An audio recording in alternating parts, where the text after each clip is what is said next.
Hey, good morning. Yes, it is. It is Friday, July 19th. You made it to the end of the week, guys. You guys aren't workaholics. So I thought we'd go over kind of a Friday, bring it all together. Come with some of the comments throughout the week and the videos you liked, the videos you didn't like, so forth. So hang tight.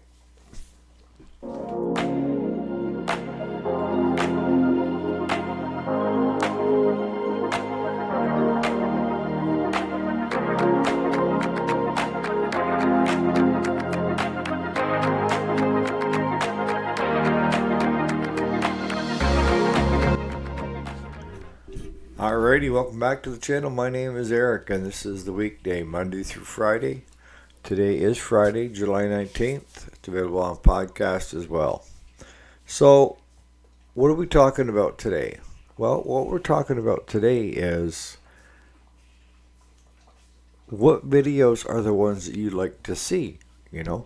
And I know you guys tell me it's whatever you want to do is fine with us. It is to a certain extent, but I love your input as well.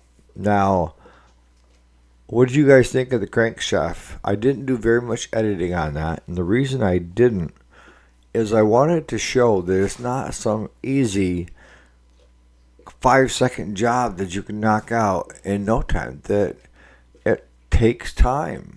And you have to, this is where patience comes into play. Because if you get in a hurry on that job, a number of things can happen. One, you can snap the drill bit off up in the bolt, and then with that being a hardened bit, good luck, right? You're done. That's the first thing could go wrong. The second thing is you could snap the easy out up inside, and that would be a doozer too, right? So, as you notice with Claude, he did it in such a pressure wise, he knew how much pressure not to exceed. He stopped. And a lot of guys will just take and get that hole drilled, the first one, the pilot hole, throw the easy out in it, get right onto it and snap it. Or they'll take a drill bit and they'll just sit there and hammer it without using some form of lubricant like PV Blaster or something like that, right?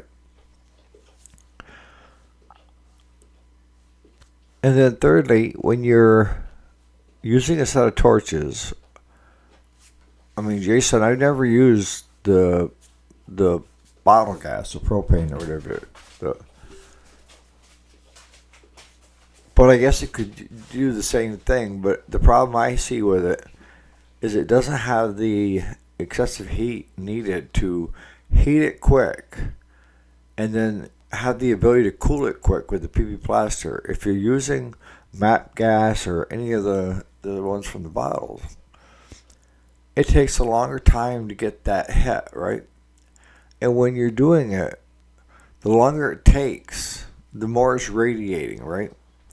And next thing you know, you just took out the crank seal on the low end of the engine because it got too hot and it started to warp that. And sometimes you catch it on fire.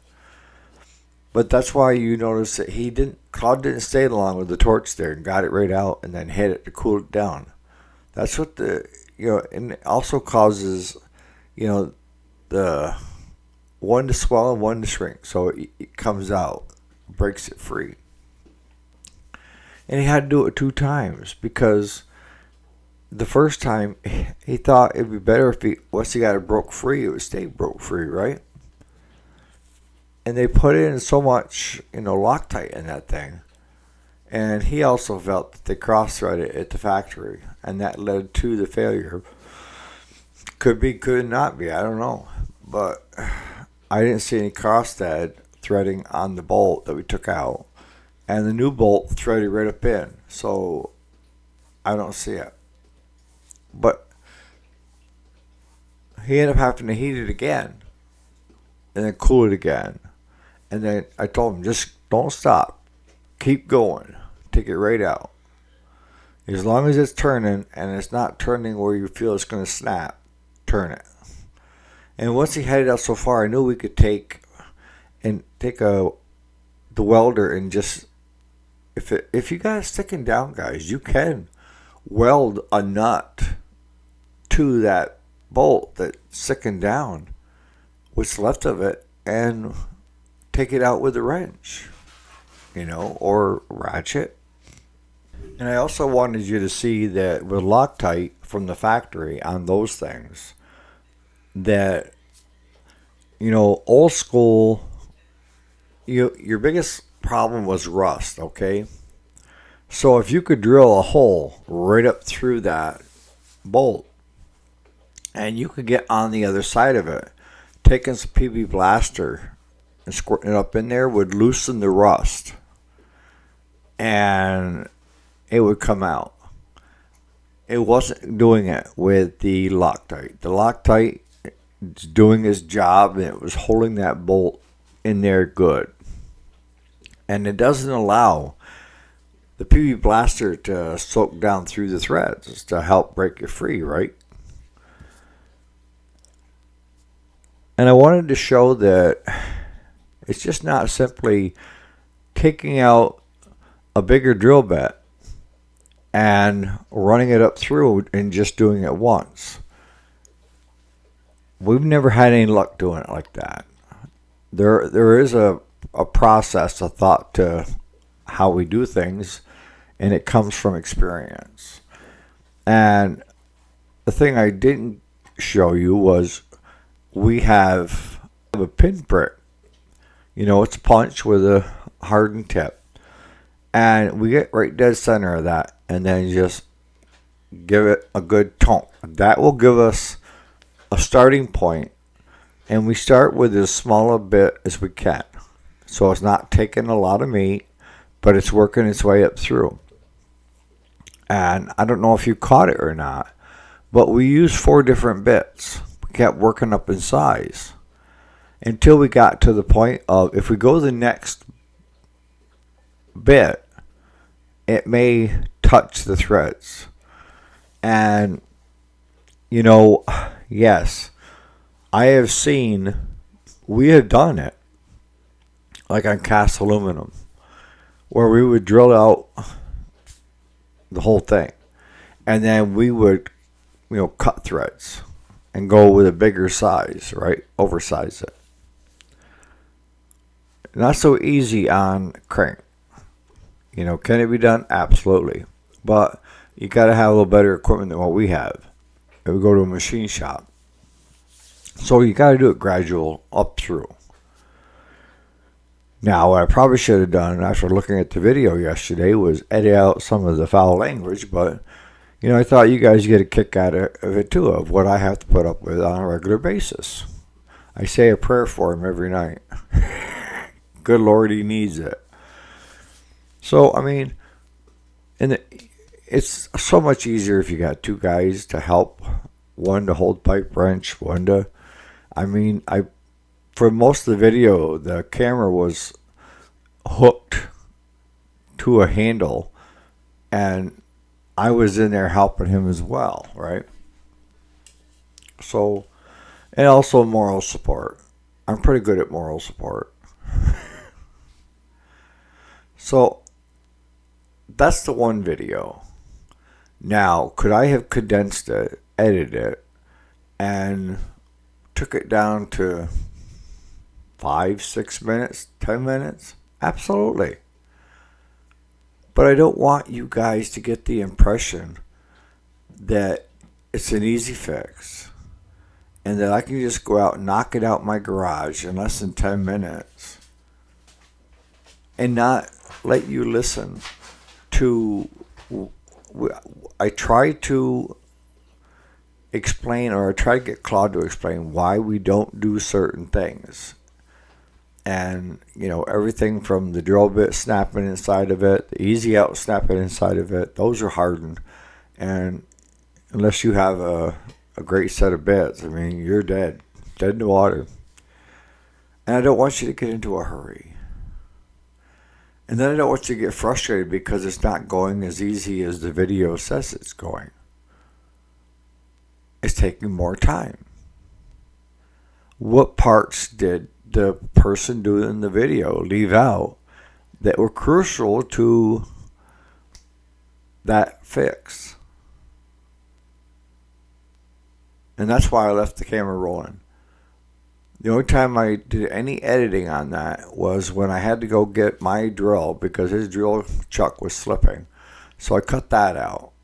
And then there was another section I cut out of where neither one of us were there, but the camera was rolling while we were getting other tools. But other than that, every minute we worked on it is on that film, is on that video.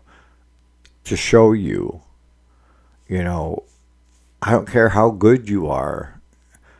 I put Claude right up there against anybody for being a mechanic.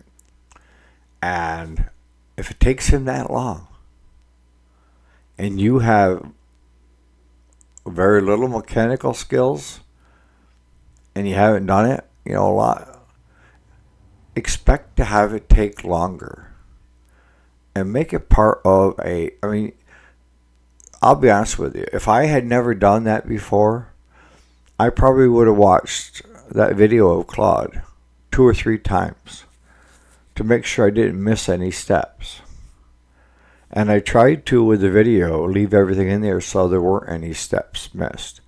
Other than the pinprick punch, I didn't show that to get your bit started, but all the way through. And then the last thing, because it was running towards the end of the day, is I showed on a previous video, we have tap and dies, metric and SAE go right up to big size. We have to have them for farm tractors. So when we talk chasing the bit, we're just taking, it looks like a bit with threads, and it will cut threads, and you can chase those threads in to make sure if one got dinged, you're cleaning it up. And then from there, it was simply just throwing the PTO clutch back on, putting the bolt and washer, torquing it down, and you're done. So I'm going to start wrapping this up. But the key is, as you guys know, most of you guys know that watch the channel, my biggest pet peeve with YouTube is people leaving out steps. And it probably is the most critical step that should be shown, and it's not. And, they don't show you disassembling and then assembling back. Or they'll leave out the part where they screwed up, or they had a lot of problems trying to get it out, and they spent an hour working on that one specific step, and they edited it out because they don't want to look like a fool. I don't care if I look like a fool. I'm trying to teach people the right way. And I want people to know this is what you could come up against. If people are watching it just for pure watching pleasure, I get it. You got to be an actor, actress, and entertain. But if you're watching these videos because you're looking at attempting it, if people show, if the YouTuber video or shows all the steps, and even the ones that where they ran into a lot of problems, I think one or two things would happen. One, you're either going to send it to the repair shop because now you realize that it's above your pay grade and you don't want to take it on, even though I don't think there's anything you can't take on if you have patience and take your time and find a good video. Or two, you're going to understand that this isn't going to be a 10-minute fix, and approach it with the idea that it's 10-minute fix. And an hour in and you're still not past teardown because you can't figure out how it comes apart. And you're frustrated because it took the guy on the video just 10 minutes and he had it all off, the work done, and all back on.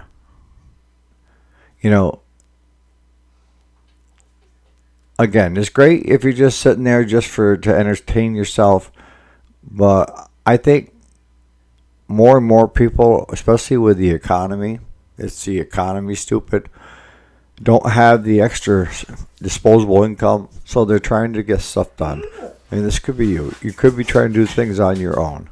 Or now that you're retired and you want to learn things and you want to try doing these things.